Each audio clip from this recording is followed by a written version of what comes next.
Hello student, हमारे पहले video में हमने ट्रिग्नोमेट्रिकल फंक्शन के ग्राफ को आप लोगों को बताया कि ट्रिग्नोमेट्रिकल फंक्शन का ग्राफ कैसे ड्रा किया जाता है। अब हम वीडियो में आगे चलते हैं। Inverse circular function. तो इनवर्स फंक्शन होता क्या है पहले ये जान लीजिए। यदि कोई फंक्शन 1/(1)(2) होता है, एकाएकी और आच्छादक होता है, तो हम उसका इनवर्स फंक्शन ज्ञात करते हैं, हम निकाल पाते हैं। लेकिन ट्रिग्नोमेट्रिकल फंक्शन जो होते हैं पूरे अपने डोमेन में 1/(1)(2) नहीं होते हैं। तो 1/(1)(2) जब पूरे डोमेन में नहीं होते हैं तो पूरे डोमेन में इनका इनवर्स निकालना संभव है नहीं, पॉसिबल है नहीं। तो कुछ इंटरवल में, अंतराल में ये 1/(1)(2) होते हैं, तो उन अंतराल पे हम इनवर्स फंक्शन डिफाइन करते हैं। तो पिछले ग्राफ में हमने ये बताया था कि कैसे ट्रिग्नोमेट्रिक फंक्शन का ग्राफ खींचा जाता है। वहाँ डोमेन लिखा था यहाँ और रेंज लिखा था। लेकिन यहाँ पे हमने डोमेन तो लिखा है लेकिन रेंज की जगह पे प्रिंसिपल वैल्यू लिखा है। क्यों प्रिंसिपल वैल्यू लिखी है? क्योंकि कई अंतरालों में, कई इंटरवल में ये 1/(1)(2) होता है। तो उसमें से एक इंटरवल को, जो सबसे छोटा इंटरवल होता है, उसको प्रिंसिपल वैल्यू कही जाती है। तो अब देखो यहाँ पे जैसे पहले है y = sin इनवर्स x। तो यहाँ पे x की वैल्यू कहाँ से कहाँ तक लाइज करेगी? x जो है close interval -1 to 1 and y lies from -π/2 to π/2। y का मान क्लोज इंटरवल -π/2 से π/2 के बीच में होगा, तक होगा। तो ध्यान देंगे ये साइन इनवर्स x के लिए है, ये कॉस इनवर्स x के लिए है। इसी तरह कॉस इनवर्स x और साइन इनवर्स x में डोमेन तो सेम है, -1 to 1, लेकिन रेंज देखिए, इसका रेंज -π/2 से π/2 तक है और इसका रेंज जो है 0 से π तक है।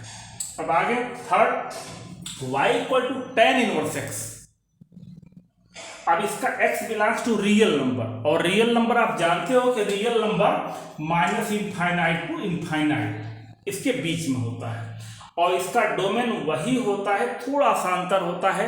साइन, ये रेंज जो है साइन इनवर्स x का क्लोज इंटरवल में होता है, ये क्लोज इंटरवल में होता है, वही चीज ये ओपन इंटरवल में होता है। सेम उसी प्रकार से जैसे ये कॉट इनवर्स x का यो रेंज कह लीजिए या इसको प्रिंसिपल वैल्यू कह लीजिए, जो हमारा कॉस इनवर्स x का होता है वही इसका होता है। अंतर यह है कि ये क्लोज इंटरवल में है और ये ओपन इंटरवल में है। अब दो हो गया, सेक इनवर्स x और कोसेक इनवर्स x। दोनों का डोमेन तो सेम है और रेंज जो होगा, रेंज कह लीजिए या प्रिंसिपल वैल्यू कह लीजिए, ज्यादा अच्छा रहेगा कि हम प्रिंसिपल वैल्यू कहें, रेंज न कहें। तो क्लोज इंटरवल 0 से π, लेकिन इसमें y does not belong to π/2, π/2 को हम माइनस कर देते हैं। और कोसेक इनवर्स x, ये जो प्रिंसिपल वैल्यू होती है -π/2 से π/2 तक होती है, लेकिन इसमें y की वैल्यू 0 नहीं लेते हैं। तो ये तो रहा हमारा जितने इनवर्स फंक्शन हैं उनके डोमेन और रेंज के प्रिंसिपल वैल्यू, रेंज के प्रिंसिपल वैल्यू, रेंज के मुख्य मान। Sine inverse x, cos inverse x, tan inverse x, cot inverse x, sec inverse x और कोसेक इनवर्स x। अब इसमें इनके ग्राफ की तरफ हम चलेंगे, ग्राफ खींचेंगे, देखते हैं कैसे ग्राफ खींचा जाता है। तो अब जैसे ये है, एक बार इनवर्स का कंसेप्ट और समझ लें। साइन π/3 = √3/2। साइन 60 की वैल्यू √3/2 होता है। तो इसे हमें यदि इनवर्स फंक्शन में कन्वर्ट करना है तो साइन इनवर्स √3/2 = π/3।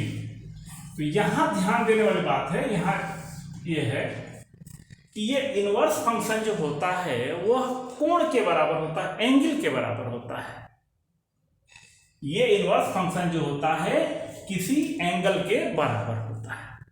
मतलब यहाँ यदि इनवर्स फंक्शन लगेगा तो कोई एंगल देगा, और ट्रिग्नोमेट्रिकल फंक्शन देगा अगर लगेगा तो कोई न्यूमेरिकल वैल्यू, कोई संख्यात्मक मान देगा। इस दो चीजों का ख्याल करेंगे। अब हम ग्राफ खींच रहे हैं। सबसे पहला ग्राफ है हमारा y equal to sine inverse x का। तो इसके ग्राफ में और ट्रिग्नोमेट्रिकल फंक्शन के ग्राफ में क्या अंतर आएगा, थोड़ा सा एक चीज का ख्याल करेंगे। हम उसमें x एक्सिस के एलांग चलते थे, इसमें हम y एक्सिस के एलांग चलेंगे। अब जैसे यहां पे ये वैल्यू 1 हो गई, ये वैल्यू -1 होगी, इसकी मैक्सिमम वैल्यू 1 होगी और मिनिमम वैल्यू माइनस होगी। यहाँ पे हमारा 0 हो गया, यहाँ पे ये 0 हो गया, ये π/2 हो गया, ये पाई हो गया, ये -π/2 होगा और ये -π होगा। तो अब देखें यहाँ पे हमारा ग्राफ जाएगा कैसे। हमारा ग्राफ जो है अभी हमने जो आपको खींचा था वो वैल्यू जो हमारा देखें यहाँ पे -π/2 पे ये वैल्यू जो होगी हमारी, ये -1 के बराबर होगी। किस पे? -π/2। और धीरे धीरे यहाँ से 0 की तरफ जाएगा, और जैसे ये π/2 कहाँ जाएगा इसकी वैल्यू जो हो जाएगी वो 1 के बराबर हो जाएगी। हमारा ये ग्राफ बना। किसका ग्राफ बना? साइन इनवर्स x का ग्राफ बना। किस इंटरवल में बना? हमारा π/2 से लेकर के -π/2 से लेकर के π/2 में बना। अब आगे यहां से दूसरा और भी इंटरवल मिलेगा, लेकिन ये इंटरवल जो है हमारा प्रिंसिपल वैल्यू कहलाती है, इसलिए इतना ही ग्राफ खींचना सफिशिएंट है। तो ये किसका ग्राफ हुआ? y equal to sine inverse x का ग्राफ हुआ। y, हाँ, दूसरा ग्राफ देखें, y equal to cos inverse x का। y equal to cos inverse x, x axis y, यहाँ 0, यहाँ π/2, यहाँ पाई, ये वैल्यू 1 यूनिट और ये value -1 unit.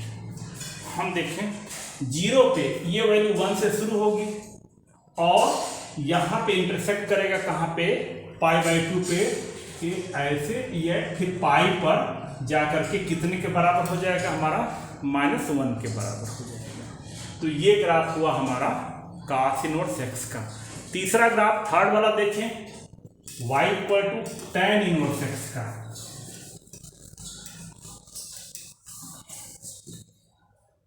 y equal to tan inverse x का ग्राफ देखें, 0, π/2, पाई, -π/2, -पाई, यहाँ पे -1 और यहाँ पे 1। तो ये कहाँ से कहाँ तक लाइज करता है? ये हमारा लाइज करता है -π/2 से लेकर के π/2 तक, और जाता कहाँ तक है? ओरिजिन तक जाता है। तो ये वैल्यू हमारी कहाँ से कहाँ तक होगी? यहाँ से देखें -π/2 की ये वैल्यू -1 के बराबर होगी, और जैसे यहाँ से जाएगा ओरिजिन से पास करते हुए, जैसे π/2 के यहाँ जाएगा ये वैल्यू 1 के बराबर हो जाएगी। ये ओरिजिन से पास करेगा। तो ये किसका ग्राफ हो गया? y equal to tan inverse x का। देखिए कहाँ से कहाँ तक है? -π/2 से π/2 तक। -π/2 पर ये वैल्यू -1 है और π/2 पर ये वैल्यू कितने के बराबर है? 1 के बराबर है। अब देखें काट इनवर्स का,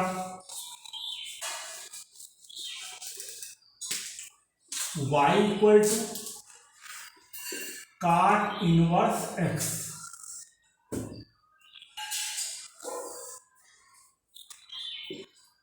ये 0, ये π/2, ये पाई, -1 और ये 1। तो ये जो इसका होता है हमारा 0 और पाई के बीच में होता है। तो ये 0 पर 1 के यहाँ से शुरू होगा और ये π/2 से होते हुए कहाँ तक चला जाएगा, हमारा पाई तक चला जाएगा। तो ये किसका ग्राफ हो गया, हमारा y = cot इनवर्स x का ग्राफ हो गया। अब आगे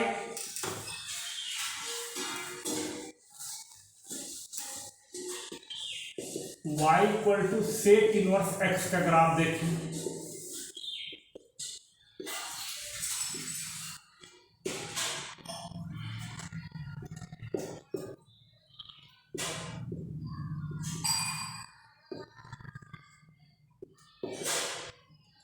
देखें ये -1 ये 1 π/2 पाई, ये निगेटिव डायरेक्शन में है। अब इसमें हम ये कर रहे हैं कुछ line parallel to x axis खींच दे रहे हैं, पैरेलल टू एक्स एक्सिस खींच दे रहे हैं। अब देखें जब ये 0 पे होगा तो वैल्यू 1 से शुरू होगी और π/2 पे आते आते इसके पैरेलल हो जाएगा, इसके समांतर हो जाएगा, टच नहीं करेगा, इसके पैरेलल हो जाएगा।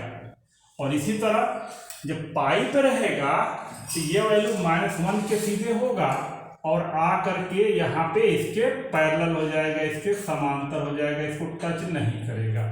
यहाँ पे -1 पे पाई से शुरू होगा और π/2 पर आ करके इसके पैरेलल हो जाएगा और 0 पे 1 से शुरू होगा और π/2 पे जा करके इस लाइन के पैरेलल हो जाएगा। अब देखें आखिरी graph y = cosec inverse x, y = cosec inverse x, cosec inverse x का ग्राफ देखिए। ये वैल्यू -1, ये वैल्यू 1, ये वैल्यू π/2, ये वैल्यू पाई, ये वैल्यू -π/2, ये वैल्यू पाई।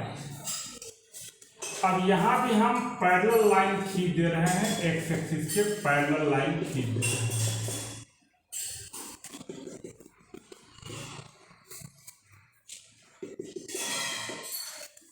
अब देखें यहाँ पे क्या होगा,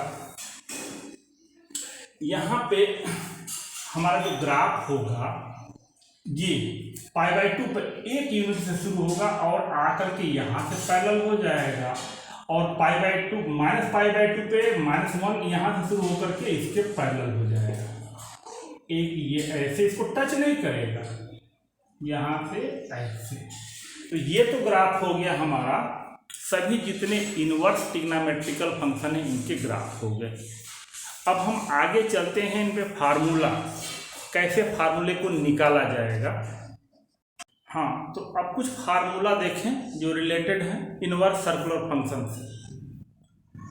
लड़के इन फार्मूला पे अक्सर कंफ्यूज होते हैं, तो कुछ ट्रिक बनाई जाए। उस ट्रिक के पढ़ने से, उस ट्रिक से अगर पढ़ेंगे तो नहीं भूलेंगे। जैसे देखें साइन इनवर्स x = x। हाँ, तो ये देखो sign inverse x = x, sine inverse sine x = x। अब यहाँ कंफ्यूजन की ये बात है कि यह x कहाँ से कहाँ तक लाइज करेगा, यहाँ x कहाँ से कहाँ तक लाइज करेगा। तो इसकी ट्रिक होती है, बाहर देखो आप, बाहर सिंपल ट्रिग्नोमेट्रिकल फंक्शन है, यहाँ बाहर देखिए यहाँ इनवर्स ट्रिग्नोमेट्रिकल फंक्शन है। तो जब इनवर्स ट्रिग्नोमेट्रिकल फंक्शन होगा तो वो एंगल देगा, कोण देगा, और जब ट्रिग्नोमेट्रिकल फंक्शन होगा तो वह कोई न्यूमेरिकल वैल्यू देगा। तो यहाँ पे x जो होगा हमारा -1 से लेकर के 1 तक होगा यहाँ पे, और यहाँ पे देखिए इनवर्स लगा हुआ है। तो जब इनवर्स लगा है तो ये कोण देगा, एंगल देगा। तो यहाँ पे x जो होगा हमारा π/2 -π/2 से लेकर के π/2 तक लाइज करेगा। अब इसी तरह कास की बात है, कास इनवर्स x = x, कास इनवर्स कास x = x। यहाँ पे ट्रिग्नोमेट्रिकल फंक्शन है, अतः यह कोई न्यूमेरिकल वैल्यू देगा। तो यहाँ पे वही x जो है हमारा -1 से लेकर के 1 तक होगा, और यहाँ पे x जो होगा 0 से लेकर के पाई तक होगा।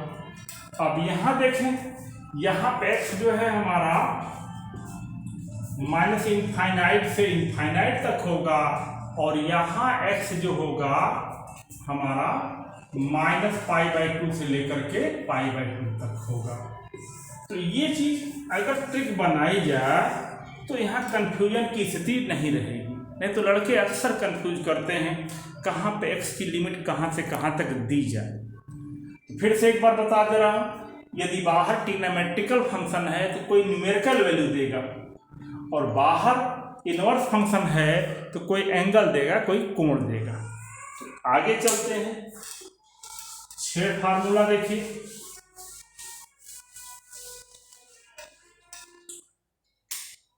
Sign inverse -x, tan inverse -x, cosec inverse -x, ये minus sine inverse x minus tan inverse x और माइनस कोसेक इनवर्स x, और यहाँ पर cos inverse -x pi minus cos inverse x, cot inverse -x minus pi minus cot inverse x, और sec inverse -x equal to pi minus sec inverse x। अब ये x कहाँ से कहाँ तक लाइज करेगा, तो ये इनवर्स फंक्शन है इसलिए कोण होगा, तो ये -π/2 से π/2 एंगल होगा, -π/2 से π/2 होगा, ये 0 से पाई होगा। जैसे अभी बताया गया है ठीक उसी प्रकार से हो जाएंगे। तो ये भी हमारे पास 6 ठो फार्मूले बड़े इंपॉर्टेंट होते हैं, इसका एप्लीकेशन होता है। अगला 3 फार्मूला देखिए।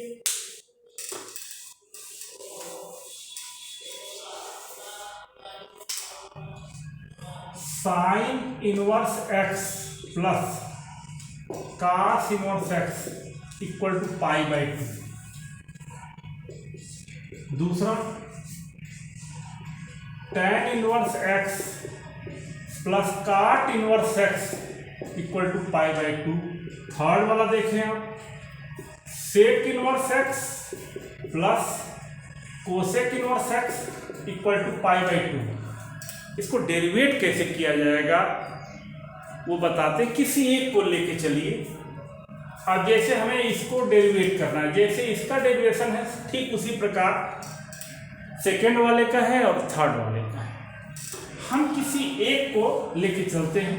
Late sine inverse x equal to theta, तो x इक्वल टू हो गया साइन थीटा। अब देखें, मुझे इसको कास में कन्वर्ट करना है, तो x इक्वल टू हो जाएगा कास π/2 माइनस थीटा। साइन थीटा को हम कास 90 माइनस थीटा लिख सकते हैं। अब कास को इधर भेज देंगे तो कास इनवर्स x इक्वल टू हो जाएगा π/2 माइनस थीटा। अगले स्टेप में ये थीटा इधर आएगा तो theta plus cos inverse x equal to π/2, और यहाँ पे हमारी वैल्यू सब्स्टिट्यूट कर दिया जाए तो sine inverse x plus cos inverse x equal to π/2। ठीक जैसे हमने इसको डेरिवेट किया है, सेकेंड वाला और थर्ड वाला फार्मूला भी इसी तरह डेरिवेट किया जा सकता है। अब अगले वीडियो में जितने आगे वाले फार्मूले हैं उनको हम डेरिवेट करके दिखाएंगे। Thank you.